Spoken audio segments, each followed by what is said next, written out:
ಉತ್ತರ ಕರ್ನಾಟಕ ಬಿಟ್ಟು ಕಾಕ ಈಗ ಮಂಗಳೂರಿಗೆ ಹೊಂಟಾನಂದ್ರೆ ಏನು ಸುದ್ದಿ ತೊಗೊಂಡು ಬರಕ್ಕೆ ಹೊಂಟಾನಂತ ವಿಚಿತ್ರ ಅನ್ನಿಸ್ತಿರ್ಬೇಕು. ಮಂಗಳೂರದಾಗ ಒಬ್ಬ ಉಳ್ಳಾಳ ಶರೀಫ್ ದರ್ಗಾದಂಥ ಕ್ಷೇತ್ರದಲ್ಲಿ ಅಲ್ಲಿ ಒಬ್ಬ UT ಖಾದರ್ ಅಂತ ಒಬ್ಬ ಶಾಸಕ ಅದಾನ, ಗೊತ್ತೈತನ್ರಿ ನಿಮ್ಗೆ?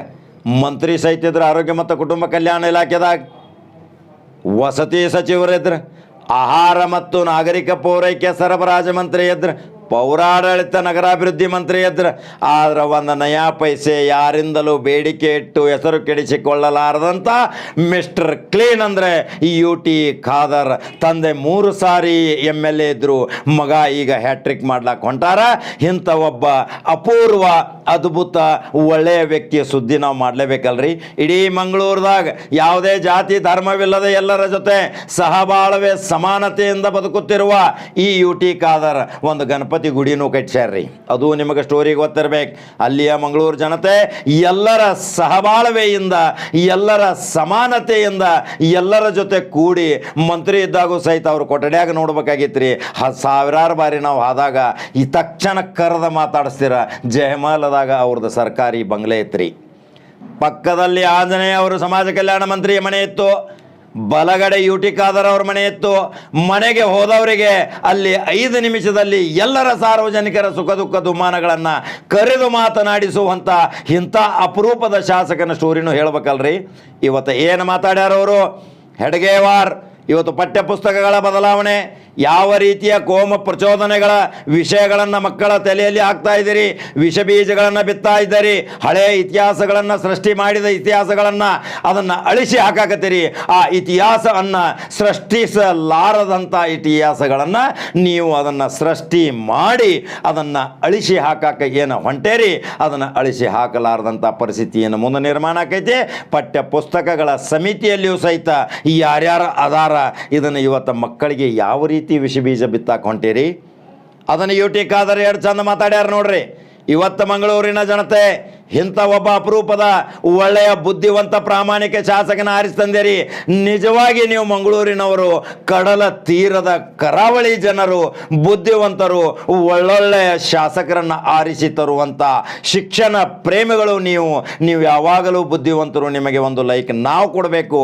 ಅದರ ಸಲುವಾಗಿ UT ಖಾದರ್ ಮಾಡಿದಂಥ ಕಾರ್ಯ ಸಾಧನೆ, UT ಖಾದರ್ ತಮ್ಮ ಅಧಿಕಾರಾವಧಿಯಲ್ಲಿ ಮಾಡಿದಂಥ ಅಭಿವೃದ್ಧಿ ಕಾರ್ಯ ಹಾಗೂ ಪಠ್ಯಪುಸ್ತಕದಲ್ಲಿ ಯಾವ್ಯಾವ ವಿಷಬೀಜ ಬಿತ್ತುವ ವಿಷಕಾರಿ ವಿಷಯಗಳನ್ನು, ಸಂಬಂಧಲ್ಲದ ವ್ಯಕ್ತಿಗಳನ್ನು ವೈಭವೀಕರಣಗೊಳಿಸಿ ಮಕ್ಕಳ ತಲೆಯಲ್ಲಿ ಬುದ್ಧಿ ಏನೇನು ಹಾಕಾಕತ್ತೀರಿ ಅನ್ನೋದ ಅದರ ಬಗ್ಗೆ ಎರಡು ಚಂದ ಮಾತಾಡ್ಯಾರ. ಅದನ್ನು ತೋರ್ಸಾಕ ಹೊಂಟ ನೋಡ್ರಿ.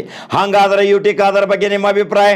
ಮಂಗಳೂರು ಜನತೆ, ಚಿಕ್ಕಮಗಳೂರು ಜನತೆ, ದಕ್ಷಿಣ ಕರ್ನಾಟಕದ ಜನತೆ ಏನಂತೀರಿ? UT ಖಾದರ್ ಅಂತ ಸಾದಾ ಸೀದಾ ಮನುಷ್ಯ, ಎಷ್ಟು ಸಿಂಪಲ್ ಮನುಷ್ಯ, ಇಂಥ ಅಭಿವೃದ್ಧಿ ಕಡೆ ಖಾದರ್ ನಡೆ ಅನ್ನೋದು ಅವ್ರದ್ದೊಂದು ಆ್ಯಪ್ ಸಹಿತ ಮಾಡ್ಕೊಂಡಾರ. ಅಲ್ಲಿ ಲಕ್ಷಾಂತರ ಜನರು ಅದರ ಒಳಗೆ ನೋಡಿ ಕಮೆಂಟ್ ಹಾಕ್ತಿರ್ತಾರ. ಇಂಥ ಒಬ್ಬ ಕಳಂಕರಹಿತ ಶಾಸಕನ ಸ್ಟೋರಿ ಹೇಳಲೇಬೇಕಲ್ರಿ. ಹಾಗಾದ್ರೆ ಮಂಗಳೂರು ದಕ್ಷಿಣ ಕರ್ನಾಟಕದ ಜನತೆ ಲೈಕ್ ಮತ್ತು ಶೇರ್ ಮಾಡಿರಿ, ನಂಬರ್ 1 ಚಾನಲ್ ಫಾಲೋ ಮಾಡಿರಿ. ಯಾಕಂದ್ರೆ ಸೀಮಿತಗೊಳಿಸಿದಾನ ಕಾಕ ಬಾಗಲಕೋಟೆ, ಬಿಜಾಪುರ, ಗುಲ್ಬರ್ಗ ಅಂತ ಹೇಳ್ತೀರಿ. ಆದ್ರೆ ನಾ ಮಂಗಳೂರಿಗೆ ಹೊಂಟೇನಿ, ಮಂಗಳೂರ್ದು ಸುದ್ದಿ ತೊಗೊಂಬಂದೇನಿ. ಮಂಗಳೂರದಾಗ ಎಷ್ಟು ಮಂದಿ ಫಾಲೋ ಮತ್ತು ಲೈಕ್ ಮತ್ತು ಶೇರ್ ಮಾಡ್ತೀರಿ ನೋಡ್ತೀನಿ. ಮತ್ತೆ ಬೇರೆ ಸುದ್ದಿ ಹೋಗಿ ಬರಲ್ರಿಪ್ಪ. ನಮಸ್ಕಾರ. ನಾನು ಎಲ್ಲೋ ಕೂಡ ಕೂತು ನೋಡಿದರೆ, ನಿಮ್ಮ ಮನೆಯಲ್ಲಿ ಕೂಡ ನೋಡಿದರೆ ಏನಾದರೂ ಡೆಡ್ ಬಾಡಿ ಸಿಗ್ಬೋದು ಅಡಿಯಲ್ಲಿ ತೆಗೆದರೆ. ಅವನ ಜಾಗೆಯ ತಿರಿ ಒಂದು IAS ಅಧಿಕಾರಿಗೆ ಒಂದು ಮ್ಯಾಜಿಸ್ಟ್ರೇಟ್ ಜಿಲ್ಲೆಯಲ್ಲಿ ಕೊಡೋದು ಪೊಲಿಟಿಕಲ್ ಪ್ರೆಷರ್ ಕೂತ್ಕೊಂಡು ಆ್ಯಕ್ಷನ್ ಮಾಡಿ ಅಂತ ಅಲ್ಲ, ಎಲ್ಲ ನಿಭಾಯಿಸಬೇಕಂತೇಳಿ ಮ್ಯಾಜಿಸ್ಟ್ರೇಟ್ ಪವರ್ ಕೊಡುವಂಥದ್ದು. ರೈಫಲ್ ಟ್ರೈನಿಂಗ್ ಮಾಡಿಸೋದು ಮತ್ತು ಆಯುಧಗಳು ಕೊಡೋದು ಬಹುಶಃ ಸರ್ಕಾರದ ಸಂಸ್ಕೃತಿಯನ್ನು, ಇವತ್ತು ತಾಲಿಬಾನ್ ಸಂಸ್ಕೃತಿಯನ್ನು ತೋರಿಸ್ತದೆ. ಮತ್ತು ಕೆಲವರಿಗೆ ಕೆಲವು ಸಂಶಯಗಳು ಬರ್ತದೆ. ಲ್ಯಾಂಡ್ ಡಿಸ್ಪ್ಯೂಟ್ ಇದ್ದರೆ ಕೆಲವರಿಗೆ ಕೆಲವು ಸಂಶಯಗಳು ಇವತ್ತು ಬರ್ತದೆ. ಡಾಕ್ಯುಮೆಂಟ್ ಇವತ್ತು DC ಹತ್ರ 2 ಪಾರ್ಟಿ ಕೂಡ ಇದ್ದು DC ಅವ್ರಿಗೆ ಇವತ್ತು ಕೊಟ್ಟಿದ್ದಾರೆ. ಇದು 300, 400, 500 ವರ್ಷಕ್ಕಿಂತ ಅಧಿಕವಾಗಿ ಅಲ್ಲಿ ಮಸೀದಿಯೇ ಇದೆ. ಅದು ಎಲ್ಲ ಊರಿನವ್ರಿಗೆ ಕೂಡ ಗೊತ್ತಿತ್ತು. ಹಳೆತಾದ 400-500 ವರ್ಷದಿಂದ ಇರುವಂಥ ಮಸೀದಿಗಳು ಸ್ಟ್ರಕ್ಚರ್ ಕೂಡ ಹಿಂದಿನ ಕಾಲದ ಒಂದೇ ರೀತಿ, ಅವತ್ತಿನ ರಾಜರ ಕಾಲದಲ್ಲಿರುವಂಥದ್ದೆಲ್ಲ ಒಂದೇ ರೀತಿ ಇರುವಂಥದ್ದೆಲ್ಲ ಎಲ್ಲರಿಗೂ ಕೂಡ ಗೊತ್ತಿರುವಂಥದ್ದು. ಆ ಊರಿನವ್ರಿಗೆ ಎಲ್ಲರಿಗೂ ಕೂಡ ಗೊತ್ತಿದೆ ಅದು ಮಸೀದಿ ಅಂತೇಳಿ. ಕೆಲವರಿಗೆ ಅದರಲ್ಲಿ ಸಂಶಯ ಬಂದಿದೆ, ಹೊರಗಿನವರಿಗೆ ಸಂಶಯ ಬಂದಾಗ ಅವರು ಜಿಲ್ಲಾಧಿಕಾರಿಗಳಿಗೆ ಅರ್ಜಿ ಕೊಟ್ಟಿದ್ದಾರೆ. ಜಿಲ್ಲಾಧಿಕಾರಿಗಳ ಡ್ಯೂಟಿಯನ್ನು ಈಗ ರೆಕಾರ್ಡ್ ನೋಡಿ ಡಿಸಿಷನ್ ಕೊಡಬೇಕು. ಇಲ್ಲಿ ವಿಚಾರ ಏನಿದೆ, ಜಿಲ್ಲಾಧಿಕಾರಿಗಳು ತಕ್ಷಣ ಕಾರ್ಯಪ್ರವೃತ್ತರಾಗಬೇಕು, ರೆಕಾರ್ಡ್ ನೋಡಿ ಡಿಸಿಷನ್ ಕೊಡಬೇಕು. ಯಾರಿಗೆ ಅದನ್ನು ಅಸಮಾಧಾನ ಇದೆ ಅವ್ರಿಗೂ ಕೋರ್ಟ್ ಇದೆ ಬೇಕಾದ್ರೆ ಹೋಗಲಿಕ್ಕೆ. ನಾಳೆಲ್ಲ ಕೂಡ ಕೂತು ನೋಡಿದರೆ, ನಿಮ್ಮ ಮನೆಯಲ್ಲಿ ಕೂಡ ನೋಡಿದರೆ ಏನಾದರೂ ಡೆಡ್ ಬಾಡಿ ಸಿಗ್ಬೋದು ಅಡಿಯಲ್ಲಿ ತೆಗೆದರೆ, ಅವನ ಜಾಗವಾ ತಿರಿಯೊಂದು. ಆದ ಕಾರಣ ಜಿಲ್ಲಾಧಿಕಾರಿಗಳು ತಕ್ಷಣ ನ್ಯಾಯ ಕೊಡುವಂಥ ಕೆಲಸ ಮಾಡಬೇಕು. ಜಿಲ್ಲಾಧಿಕಾರಿಗಳು ಯಾಕೆ ಡಿಲೇ ಮಾಡ್ತಾರೆ ಅಂತ ನನಗೆ ಆಶ್ಚರ್ಯ ಆಗ್ತದೆ. ಏನು ಪ್ರೆಷರ್ ಇವ್ರದಂತೆ, ಯಾವುದೋ ಪ್ರೆಷರ್ ಅಂತೇಳಿ. ಒಂದು IAS ಅಧಿಕಾರಿಗೆ ಒಂದು ಮ್ಯಾಜಿಸ್ಟ್ರೇಟ್ ಜಿಲ್ಲೆಯಲ್ಲಿ ಕೊಡೋದು ಪೊಲಿಟಿಕಲ್ ಪ್ರೆಷರ್ ಕೂತ್ಕೊಂಡು ಆ್ಯಕ್ಷನ್ ಮಾಡಿ ಅಂತ ಅಲ್ಲ, ಎಲ್ಲ ನಿಭಾಯಿಸಬೇಕಂತೇಳಿ ಮ್ಯಾಜಿಸ್ಟ್ರೇಟ್ ಪವರ್ ಕೊಡುವಂಥದ್ದು. ಆದ ಕಾರಣ ಡಾಕ್ಯುಮೆಂಟ್ ನೋಡಿ ತೀರ್ಮಾನ ಕೊಡಬೇಕು. DC ಅವರು ತಕ್ಷಣ ಕೊಡಲಿ, ಜನರ ಮಧ್ಯಕ್ಕೆ ಗೊಂದಲ ಸೃಷ್ಟಿಸಬೇಕು. Justice delay is justice denied. 300-500 ವರ್ಷಗಳಿರುವಂಥ ಒಂದು ಧಾರ್ಮಿಕ ಕೇಂದ್ರ ಯಾರೊಬ್ಬರು ಹೋಗಿ ಕೊಡ್ತಾರೆ? ಕೊಟ್ಟದೇ ಅವ್ರಿಗೆ ಸಂಶಯ ಬಂದಾಗ ಯಾರು ಕೂಡ ಕೊಡ್ತಾರೆ? ಅರೆ, ಯಾರು ತೀರ್ಮಾನ ತಗೊಳ್ಳಿ ಅವ್ರು ತಗೊಳ್ಳಿ, ಅದನ್ನು ನ್ಯಾಯಯುತವಾಗಿ ಬಗ್ಗೆ ತೀರ್ಮಾನ ಕೊಡೋ ಜವಾಬ್ದಾರಿ ಜಿಲ್ಲಾಧಿಕಾರಿಗಳು. ಆ ತಕ್ಷಣ ಬ್ಲೈಂಡಾಗಿ ಅವರು ರೆಕಾರ್ಡ್ ನೋಡ್ತಾರೆ, ಈ ರೆಕಾರ್ಡ್ ನೋಡ್ತಾರೆ, ಮತ್ತು ಆ ರೆಕಾರ್ಡ್ ಮೇಲೆ ಆದೇಶ ಕೊಡುವಂಥದ್ದಲ್ಲ. ಆ ಕೆಲಸ ಮಾಡಲಿ ಜಿಲ್ಲಾಧಿಕಾರಿ, ಮುಗೀತಲ್ಲಿ. ನಾವು ಬೇರೆಯವರು ಇವ್ರನ್ನ ಯಾಕೆ ನಾವು ದೂರಬೇಕು? ಶಾಲೆಗಳಲ್ಲಿ ವಿದ್ಯಾರ್ಥಿಗಳಿಗೆ ಪೆನ್ ಪುಸ್ತಕ ಕೊಟ್ಟು ಉತ್ತಮವಾದ ಶಿಕ್ಷಣ ಮುಖಾಂತರ ಸತ್ಪ್ರಜೆಯಾಗಿ ಬೆಳೆಸುವ ಕೈಗಳಿಗೆ ಸರ್ಕಾರದ ಶಾಸಕರ ಇನ್ನಿತರೆ ಅತಿಥ್ಯ ಮುಂದೆ ನಿಂತು ರೈಫಲ್ ಟ್ರೈನಿಂಗ್ ಮಾಡಿಸುವುದು ಮತ್ತು ಆಯುಧಗಳು ಕೊಡುವುದು ಬಹುಶಃ ಸರ್ಕಾರದ ಸಂಸ್ಕೃತಿಯನ್ನು ಇವತ್ತು ತಾಲಿಬಾನ್ ಸಂಸ್ಕೃತಿಯನ್ನು ತೋರಿಸ್ತದೆ. ರಾಜ್ಯ ಸರ್ಕಾರ ಜನಪ್ರತಿನಿಧಿಗಳೇ ಮುಂದೆ ಈ ರೀತಿ ಮಾಡುವಾಗ ರಾಜ್ಯ ಸರ್ಕಾರ ಗೂಂಡಾಗಿರಿಯನ್ನು ಹೊರಗುತ್ತಿಗೆ ಕೊಟ್ಟಂಥ ಪರಿಸ್ಥಿತಿ ಇವತ್ತು ಆಗಿದೆ. ಬೇರೆ ಬೇರೆ ಸಂಘ ಸಂಸ್ಥೆಯವರಿಗೆ ಹೊರಗುತ್ತಿಗೆ ಕೊಟ್ಟಿದೆ, ಔಟ್ಸೋರ್ಸ್ ಮಾಡಿದೆ. ಇವತ್ತು ಗೃಹ ಸಚಿವರು ಮತ್ತು ಶಿಕ್ಷಣ ಸಚಿವರು ರಾಜ್ಯ ಜನತೆಗೆ ಇವತ್ತು ಉತ್ತರ ಕೊಡಬೇಕು. ಯಾರು ಮಾಡಿದ್ರು, ಉದ್ದೇಶ ಏನು, ಯಾಕೆ ಅಂತ ಹೇಳಿ. ಕೆಲವರು ಇವತ್ತು ಹೇಳ್ತಾರೆ NCCಯಲ್ಲಿದೆ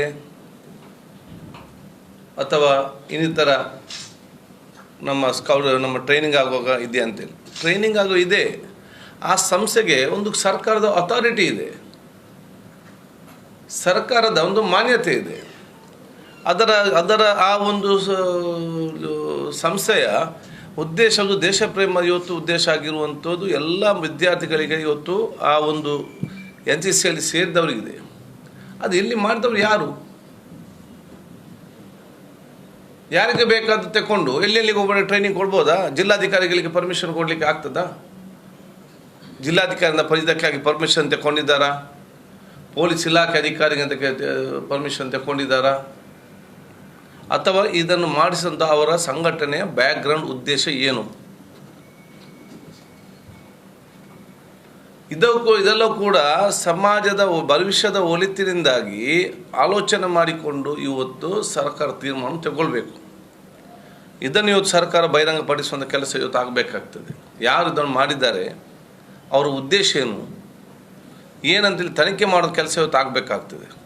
ಇದನ್ನು ಮೌನವಾಗಿ ನೋಡುವಂಥ ಶಿಕ್ಷಣ ಇಲಾಖೆ ಸಚಿವರಿರಲಿ, ಗೃಹ ಸಚಿವರಿರಲಿ, ಪರೋಕ್ಷವಾಗಿ ಇದಕ್ಕೆಲ್ಲ ಬೆಂಬಲ ಕೊಟ್ಟಂಥ ರೀತಿಯಲ್ಲಿ ಇದು ಕಾಣುವಂಥ ಅವಕಾಶ ಇವತ್ತು ಆಗುವಂಥದ್ದು. ಇಮೇಚೂರ್ ಮಾತಿಗೆ ನಾವೆಲ್ಲ ಉತ್ತರ ಕೊಡೋದಿಲ್ಲ. ಚೀಪ್ ಪಾಲಿಟಿಕ್ಸ್ ಅವರವರು ರಾಜ್ಯಕ್ಕೆ ಅವ್ರಿಗೆ ಬಿಟ್ಟದ್ದು. ಬೆಳ್ತಂಗಡಿಯ ಜನತೆಗೆ ಉತ್ತರ ಕೊಡ್ತಾರೆ. ಇದರಲ್ಲಿ ಬೆಳ್ತಂಗಡಿ ಜನತೆ ಅದಕ್ಕೆ ಅಲ್ಲಿ ಉತ್ತರ ಕೊಡ್ತಾರೆ. ಎಷ್ಟೋ ಜನರು ಬಂದಿದ್ದಾರೆ, ಎಂತೆಲ್ಲ ಹೋಗಿದ್ದಾರೆ, ಏನೆಲ್ಲ ಮಾತಾಡಿದವರು ಬಂದಿದ್ದಾರೆ. ಯಾರು ಓಟು ಕೊಟ್ಟಿದ್ದಾರೆ ಅವರ ಕೆಲಸನಾದರೂ ಮಾಡಲಿ. ಆ ಎಂಡೋಸಲ್ಫಾನ್ ಅವ್ರು ಮುಂದೆ ತಂದು ನಿಲ್ಲಿಸಿ ಬ್ಯಾಂಗ್ಳೂರು ತಗೊಂಡೋಗಿ ಇವತ್ತು ಪಾಪ ಎಂಡೋಸಲ್ಫಾನ್ ಕೇಳುವಂಥ ಗತಿ ಉಂಟ. ನಾನು ಅವತ್ತು ಆರೋಗ್ಯ ಸಚಿವನಾಗಿ ಸಿದ್ದರಾಮಯ್ಯ ಸರ್ಕಾರದಲ್ಲಿ ಮಾಡಿದಂಥ ಒಂದು ಯೋಜನೆ ಅಲ್ಲದೆ ಆ ಯೋಜನೆಗೆ ಒಂದು ಕೂಡ ಅಡಿಷನಲ್ ಆಗಲಿಲ್ಲ ಮತ್ತು ಅದನ್ನು ಸಮರ್ಪ ಅನುಷ್ಠಾನ ಕೂಡ ಆಗಲಿಲ್ಲ. ಬರೀ ರಾಜ್ಯಕ್ಕೋಸ್ಕರ ಆ ಮಕ್ಕಳನ್ನು ಕರ್ಕೊಂಡೋಗಿ ಅಲ್ಲಿ ಬಿಸಿಲಲ್ಲಿ ಫ್ರೀಡಮ್ ಪಾರ್ಕ್ ನಿಲ್ಲಿಸಿ ಉಚಿತವಾಗಿ ಇದು ತಗೊಂಡು ಪ್ರಚಾರ ತಗೊಂಡ್ರಲ್ಲ, ಅವ್ರಿಗೇನಾದರೂ ಮಾಡಿದಾರಾ? ಬೇರೆಯವ್ರದ್ದು ಬಿಡಿ, ಇನ್ನು ಅವ್ರು ಕೊಡ್ತಾರೆ ಇವ್ರಿಗೆ ಓಟು, ಅವ್ರ ಕುಟುಂಬಸ್ಥರು ಬೇರೆಯವ್ರಿಗೆ ಕೊಡಲಿಕ್ಕೆ. ಆದ ಕಾರಣ ಇದೆಲ್ಲ ಇಮೆಚೂರ್ ಮಾತುಗಳು.